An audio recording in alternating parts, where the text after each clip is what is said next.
चरित सिंधु गिरिजा रमन वेद न पावहि पारू बरनय तुलसी दासु कीमी अति मतिनंद गवारू।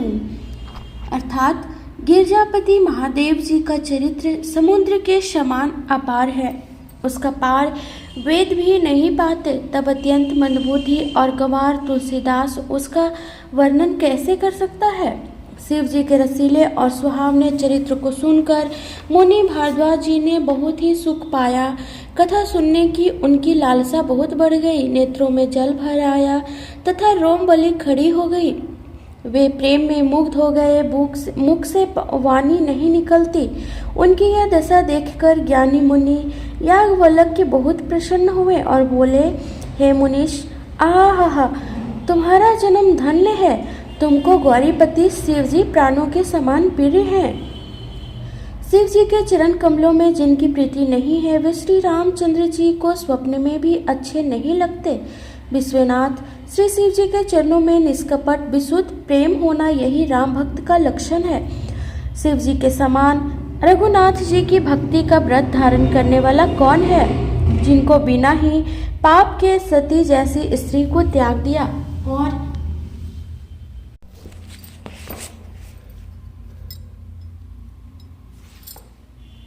प्रतिज्ञा करके श्री रघुनाथ जी की भक्ति को दिखा दिया।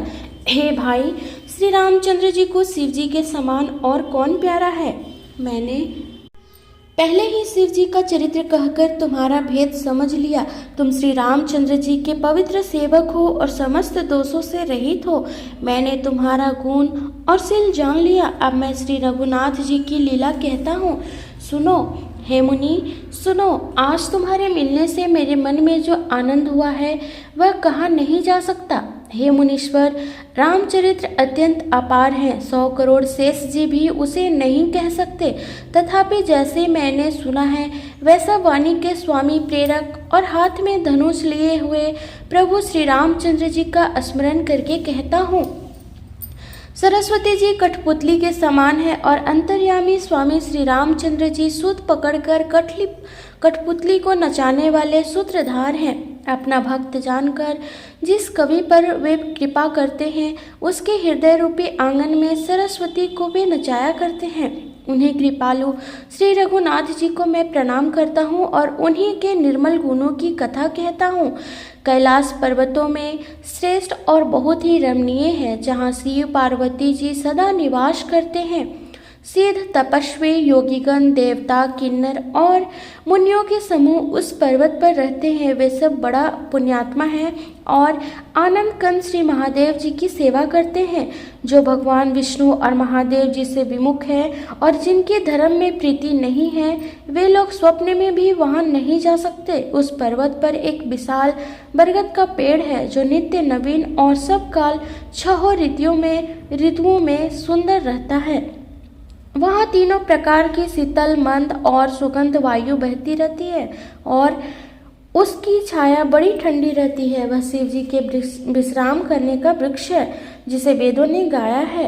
एक बार प्रभु श्री शिव जी उस वृक्ष के नीचे गए और उसे देखकर उनके हृदय में बहुत आनंद हुआ। अपने हाथ से बाघंबर बिछाकर कृपालु शिव जी स्वभाव से बिना किसी खास प्रयोजन के वहाँ बैठ गए। कुंद के पुष्प, चंद्रमा और शंख के समान उनका गौर शरीर था। बड़ी लंबी भुजाएं थी और वे मुनियों के से वल्कल वस्त्र धारण किए हुए थे। उनके चरण नए पूर्ण रूप से खिले हुए लाल कमल के समान थे। नखों की ज्योति भक्तों के हृदय का अंधकार हरने वाली थी। सांप और भस्म ही उनके भूषण थे और उन त्रिपुरासुर के शत्रु शिव जी का मुख शरद पूर्णिमा के चंद्रमा की शोभा को भी हरने वाला, फीकी करने वाला था। उनके सिर पर जटाओं का मुकुट और गंगा जी शोभायान थी। कमल के समान बड़े बड़े नेत्र थे। उनका नीलकंठ था और वे सुंदरता के भंडार थे। उनके मस्तक पर द्वितीय का चंद्रमा शोभित था। कामदेव के शत्रु शिव जी वहां बैठे हुए ऐसे शोभित हो रहे थे मानो शांत रस ही शरीर धारण किए बैठा हो। अच्छा मौका जानकर शिव पत्नी माता पार्वती जी उनके पास गई। अपनी प्यारी पत्नी जानकर शिव जी ने उनका बहुत आदर सत्कार किया और अपनी बाईं ओर बैठने के लिए आसन दिया। पार्वती जी प्रसन्न होकर शिव जी के पास बैठ गई। उन्हें पिछले जन्म की कथा स्मरण हो गई। स्वामी के हृदय में अपने ऊपर पहले की अपेक्षा अधिक प्रेम समझकर पार्वती जी हंसकर प्रिय वचन बोली। याज्ञवल्क्य जी कहते हैं कि जो कथा सब लोगों का हित करने वाली है उसे ही पार्वती जी पूछना चाहती हैं। पार्वती जी ने कहा, हे संसार के स्वामी, हे मेरे नाथ, हे त्रिपुरा सुरवध करने वाले, आपकी महिमा तीनों लोकों में विख्यात है। चर अचर नाग मनुष्य और देवता सभी आपके चरण कमलों की सेवा करते हैं। हे प्रभु, आप समर्थ सर्वज्ञ और कल्याण स्वरूप हैं। सब कलाओं और गुणों के निधान है और योग ज्ञान तथा वैराग्य के भंडार है। आपका नाम शरणागतों के लिए कल्प वृक्ष है। हे सुख की राशि, यदि आप मुझ पर प्रसन्न हैं और सचमुच मुझे अपनी दासी या अपनी सच्ची दासी जानते हैं तो हे प्रभु, आप श्री रघुनाथ जी की नाना प्रकार की कथा कहकर मेरा अज्ञान दूर कीजिए। जिसका घर कल्प वृक्ष के नीचे हो वह भला दरिद्रता से उत्पन्न दुख को क्यों सहेगा। हे शशिभूषण, हे नाथ, हृदय में ऐसा विचार कर मेरी बुद्धि के भारी भ्रम को दूर कीजिए। हे प्रभु, जो परमार्थ तत्व यानी कि ब्रह्मा के ज्ञाता और वक्ता मुनि हैं वे श्री रामचंद्र जी को अनादि ब्रह्मा कहते हैं और शेष सरस्वती वेद और पुराण सभी श्री रघुनाथ जी का गुण गाते हैं। और हे कामदेव के शत्रु, आप भी दिन रात आदर पूर्वक राम राम जपते हैं। ये राम वही अयोध्या के राजा के पुत्र हैं या अजन्मा निर्गुण और अगोचर कोई और राम है। यदि वे राजपुत्र हैं तो ब्रह्मा कैसे, और यदि ब्रह्मा है तो स्त्री के विरह में उनकी मति बावली कैसे हो गई। इधर उनके ऐसा चरित्र देखकर और उधर उनकी महिमा सुनकर मेरी बुद्धि अत्यंत चकरा गई। यदि इच्छा रहित व्यापक समर्थ ब्रह्मा कोई और है तो हे नाथ, मुझे उसे समझाकर कहिए। मुझे नादान समझकर मन में क्रोध न लाइए। जिस तरह मेरा मोह दूर हो वही कीजिए। मैंने पिछले जन्म में वन में श्री रामचंद्र जी की प्रभुता देखी थी, परंतु अत्यंत भयभीत होने के कारण मैंने वह बात आपको सुनाई नहीं।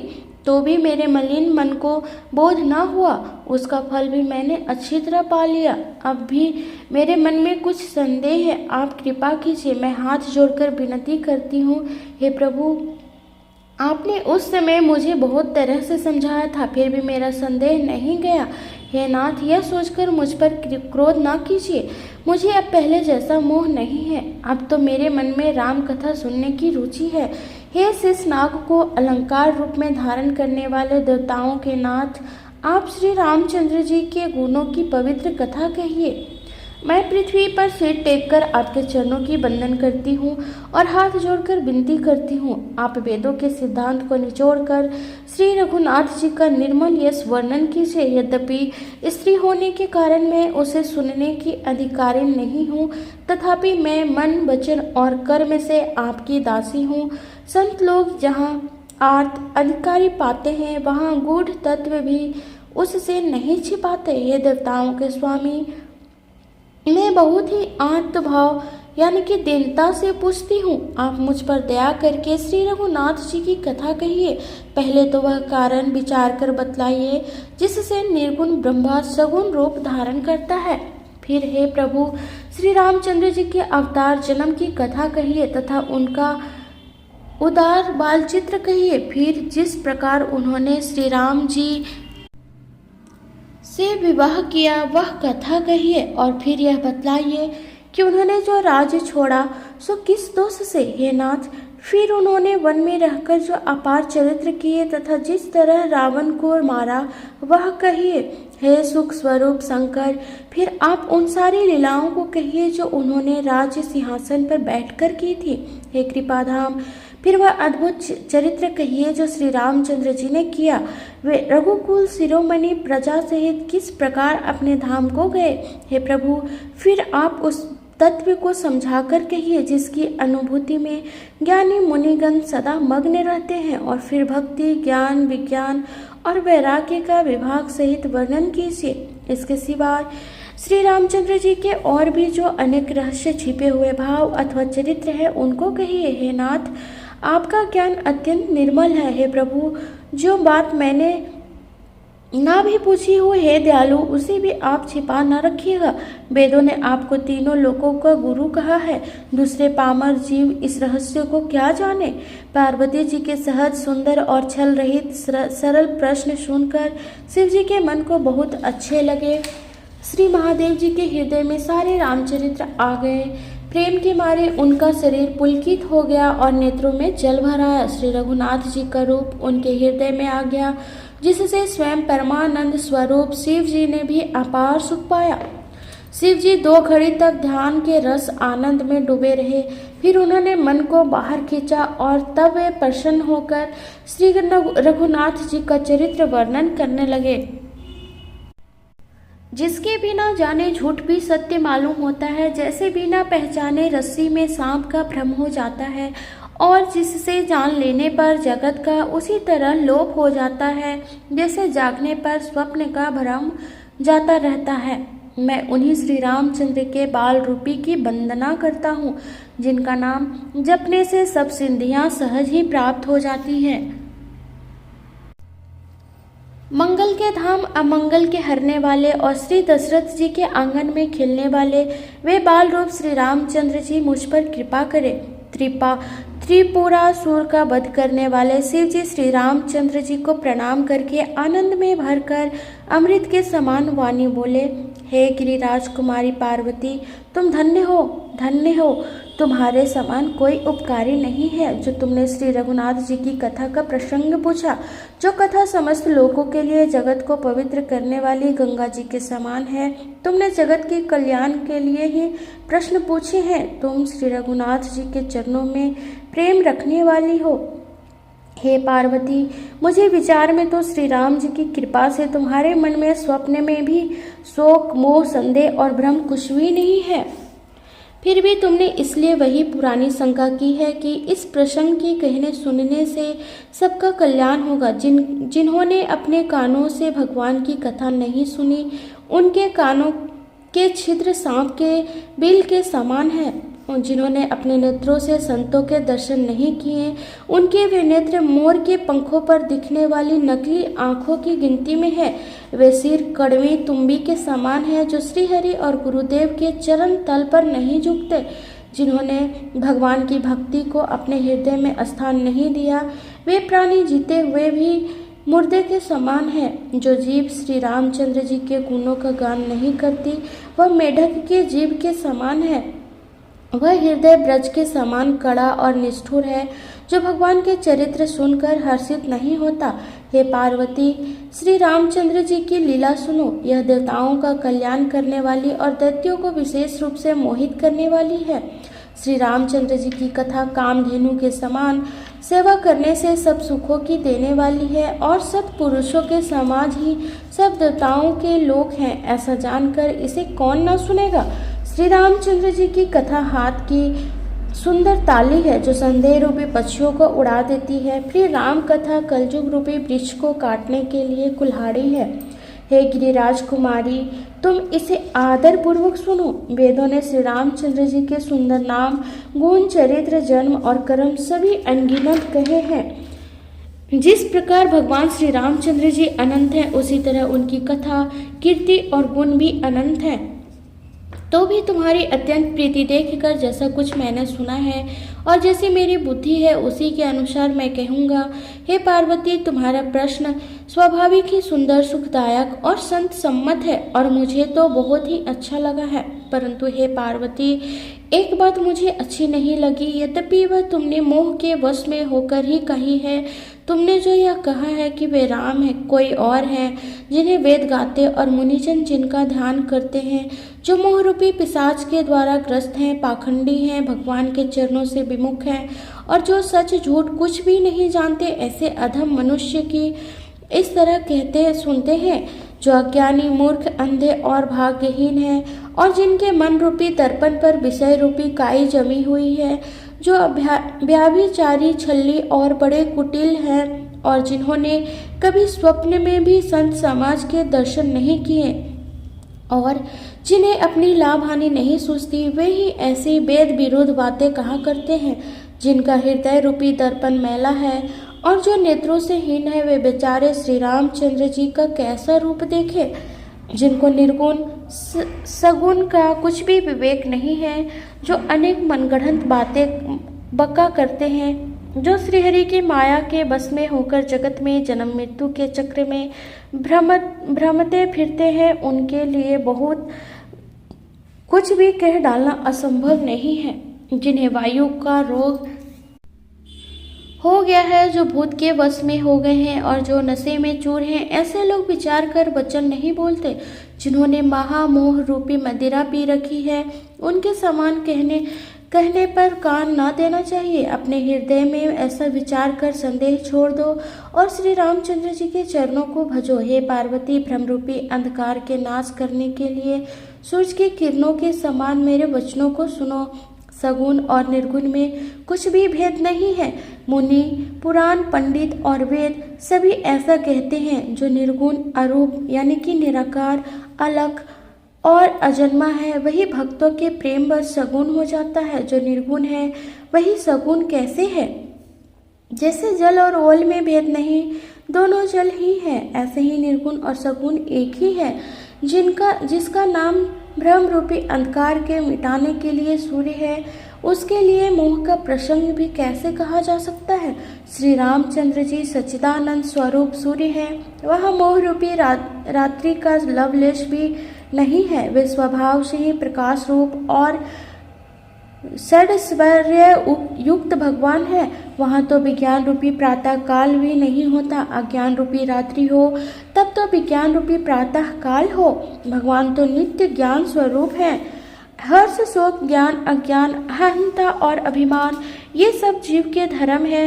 श्री रामचंद्र जी तो व्यापक ब्रह्मा, परमानंद स्वरूप, परात्पर प्रभु और पुराण पुरुष है। इस बात को सारा जगत जानता है। जो पुराण पुरुष प्रसिद्ध है, प्रकाश के भंडार हैं, सब रूपों में प्रकट है, जीव, माया और जगत सबके स्वामी हैं, वे ही रघुकुल मणि श्री रामचंद्र जी मेरे स्वामी हैं। ऐसा कहकर शिव जी ने उनको मस्तक नवाया। अज्ञानी मनुष्य अपने भ्रम को तो समझते नहीं और वे मूर्ख प्रभु श्री रामचंद्र जी पर उसका आरोप करते हैं। जैसे आकाश में बादलों का पर्दा देखकर कुविचारी अज्ञानी लोग कहते हैं कि बादलों ने सूर्य को ढक लिया। जो मनुष्य आंख में उंगली लगाकर देखता है, उसके लिए तो दो चंद्रमा प्रत्यक्ष है। हे पार्वती, श्री रामचंद्र जी के विषय में इस प्रकार मोह की कल्पना करना वैसे ही है जैसे आकाश में अंधकार, धुएं और धूल का सोहना यानी कि दिखना। आकाश जैसे निर्मल और निर्लिप है जी, उसको कोई मलिन या स्पर्श नहीं कर सकता। इसी प्रकार भगवान श्री रामचंद्र जी नित्य निर्मल और निर्लिप हैं। विषय, इंद्रियां, इंद्रियों के देवता और जीवात्मा, ये सब एक की सहायता से एक चेतन होते हैं। अर्थात विषयों का प्रकाश इंद्रियों से, इंद्रियों का इंद्रियों के देवताओं से और इंद्रिय देवताओं का चेतन जीवात्मा से प्रकाश होता है। इन सब का जो परम प्रकाशक है, अर्थात जिससे इन सब का प्रकाश होता है, वही अनादि ब्रह्मा अयोध्या नरेश श्री रामचंद्र जी हैं। यह जगत प्रकाशय है और श्री रामचंद्र जी इसके प्रकाशक हैं। वे माया के स्वामी और ज्ञान तथा गुणों के धाम हैं, जिनकी सत्ता से मोह की सहायता पाकर जड़ माया भी सत्य सी भाषित होती है। जैसे सीप में चांदी की और सूर्य की किरणों में पानी की बिना हुए भी प्रतीत होती है। यद्यपि यह प्रतीति तीनों कालों में झूठ है, तथापि इस भ्रम को कोई हटा नहीं सकता। इसी तरह यह संसार भगवान के आश्रित रहता है। यद्यपि यह असत्य है तो भी दुख तो ही देता है। जिस तरह स्वप्न में कोई सिर काट ले तो बिना जागे वह दुख दूर नहीं होता। हे पार्वती, जिनकी कृपा से इस प्रकार का भ्रम मिट जाता है, वही कृपालु श्री रघुनाथ जी हैं, जिनका आदि और अंत किसी ने नहीं जान पाया। वेदों ने अपनी बुद्धि से अनुमान करके इस प्रकार नीचे लिखे अनुसार गाया है। बिनु पद चलई सुनई बिनु काना, कर बिनु करम करई विधि नाना। आनंद रहित सकल रस भोगी, बिनु बानी बक्ता बड़ जोगी। वह ब्रह्मा बिना ही पैर के चलता है, बिना ही कान के सुनता है, बिना ही हाथ के नाना प्रकार के काम करता है, बिना मुंह जिह्वा के ही सारे छहों रसों का आनंद लेता है, और बिना ही वाणी के बहुत योग वक्ता है। वह बिना ही शरीर त्वचा के स्पर्श करता है, बिना ही आँखों के देवता है, और बिना ही नाक के सब गंधों का ग्रहण करता है, सूंघता है। उस ब्रह्मा की करनी सभी प्रकार से ऐसी अलौकिक है कि जिसकी महिमा कही नहीं जा सकती, जिसका वेद और पंडित इस प्रकार वर्णन करते हैं और मुनि जिसका ध्यान धरते हैं, वही दशरथ नंदन भक्तों के हितकारी अयोध्या के स्वामी भगवान श्री रामचंद्र जी हैं। हे पार्वती, जिनके नाम के बल से काशी में मरते हुए प्राणी को देखकर मैं उसे राम मंत्र देकर शोक रहित कर देता हूँ, मुक्त कर देता हूँ, वही मेरे प्रभु रघुश्रेष्ठ श्री रामचंद्र जी जड़ चेतन के स्वामी और सबके हृदय के भीतर की जानने वाले हैं। विवश होकर बिना इच्छा के भी जिनका नाम लेने से मनुष्यों के अनेक जन्मों में किए हुए पाप जल जाते हैं, फिर जो मनुष्य आदर पूर्वक उनका स्मरण करते हैं, वे तो संसार रूपी दुस्तर समुद्र को गाय के खुर से बने हुए गड्ढे के समान अर्थात बिना किसी परिश्रम के पार कर जाते हैं। हे पार्वती, वही परमात्मा श्री रामचंद्र जी हैं। उनमें भ्रम देखने में आता है। तुम्हारा ऐसा कहना अत्यंत ही अनुचित है। इस प्रकार का संदेह मन में लाते ही मनुष्य के ज्ञान, वैराग्य आदि सारे सद्गुण नष्ट हो जाते हैं। शिव जी के भ्रमनाशक वचनों को सुनकर पार्वती जी के सब कुर्तिकों की रचना मिट गई। श्री रघुनाथ जी के चरणों में उनका प्रेम और विश्वास हो गया और कठिन असंभावना, जिसका होना संभव नहीं, ऐसी मिथ्या कल्पना जाती रही। बार बार स्वामी शिव जी के चरण कमलों को पकड़कर और अपने कमल के समान हाथों को जोड़कर पार्वती जी मानो प्रेम रस में सान कर सुंदर वचन बोली। आपकी चंद्रमा की किरणों के समान शीतल वाणी सुनकर मेरा अज्ञान रूपी शरद ऋतु क्वार की धूप का भारी ताप मिट गया। हे कृपालु, आपने मेरा सब संदेह हर लिया। अब श्री रामचंद्र जी का यथार्थ स्वरूप मेरी समझ में आ गया। हे नाथ, आपकी कृपा से अब मेरा विषाद जाता रहा और आपके चरणों के अनुग्रह से मैं सुखी हो गया। यद्यपि मैं स्त्री होने के कारण स्वभाव से ही मूर्ख और ज्ञानहीन हूँ, तो भी आप मुझे अपनी दासी जानकर, हे प्रभु, यदि आप मुझ पर प्रसन्न हैं तो जो बात मैंने पहले आपसे पूछी थी वही कहिए। यह सत्य है कि श्री रामचंद्र जी ब्रह्मा हैं, जिनमें ज्ञान स्वरूप हैं, अविनाशी हैं, सबसे रहित और सबके हृदय रूपी नगरी में निवास करने वाले हैं। फिर हे नाथ, उन्होंने मनुष्य का शरीर किस कारण से धारण किया? हे धर्म की ध्वजा धारण करने वाले प्रभु, यह मुझे समझा कर कहिए। पार्वती के अत्यंत नम्र वचन सुनकर और श्री रामचंद्र जी की कथा में उनका विशुद्ध प्रेम देखकर तब कामदेव के शत्रु स्वाभाविक ही सुजान कृपा निधान शिव जी मन में बहुत ही हर्षित हुए और बहुत प्रकार से पार्वती की बड़ाई करके फिर बोले। हे पार्वती, निर्मल रामचरितमानस की वह मंगलमयी कथा सुनो जिसे काकभुसुंडी ने विस्तार से कहा और पक्षियों के राजा गरुड़ जी ने सुना था। वह श्रेष्ठ संवाद जिस प्रकार हुआ वह मैं आगे कहूँगा। अभी तुम श्री रामचंद्र जी का अवतार का परम सुंदर और पवित्र पाप नाशक चरित्र सुनो। श्री हरि के गुण, नाम, कथा और रूप सभी अपार, अगणित और असीम है। फिर भी हे पार्वती, मैं अपनी बुद्धि के अनुसार कहता हूँ, तुम आदर पूर्वक सुनो। हे पार्वती, सुनो, वेद शास्त्रों ने श्रीहरि के सुंदर, विस्तृत और निर्मल चरित्रों का गान किया है। हरि का अवतार जिस कारण से होता है वह कारण बस यही है, ऐसा नहीं कहा जा सकता। अनेकों कारण हो सकते हैं और ऐसे भी हो सकते हैं जिन्हें कोई जान ही नहीं सकता। हे सयानी सुनो, हमारा मत तो यह है कि बुद्धि, मन और वाणी से श्री रामचंद्र जी की तर्कना नहीं की जा सकती। तथापि संत, मुनि, वेद और पुराण अपनी अपनी बुद्धि के अनुसार जैसा कुछ कहते हैं और जैसा कुछ मेरी समझ में आता है। हे सुमुखी, यही कारण है कि मैं तुमको सुनाता हूँ कि जब जब धर्म का ह्रास होता है और नीच अभिमानी राक्षस बढ़ जाते हैं और वे ऐसा अन्याय करते हैं कि जिसका वर्णन नहीं हो सकता, तथा ब्राह्मण, गांव, देवता और पृथ्वी कष्ट पाते हैं, तब तब वे कृपा निधान प्रभु भांति भांति के शरीर धारण कर सुंजनों की पीड़ा हरते हैं। आगे की कथा हम अगले वीडियो में कहेंगे। तब तक अगर मेरे चैनल पर नए हैं तो प्लीज़ सब्सक्राइब कर लें। धन्यवाद।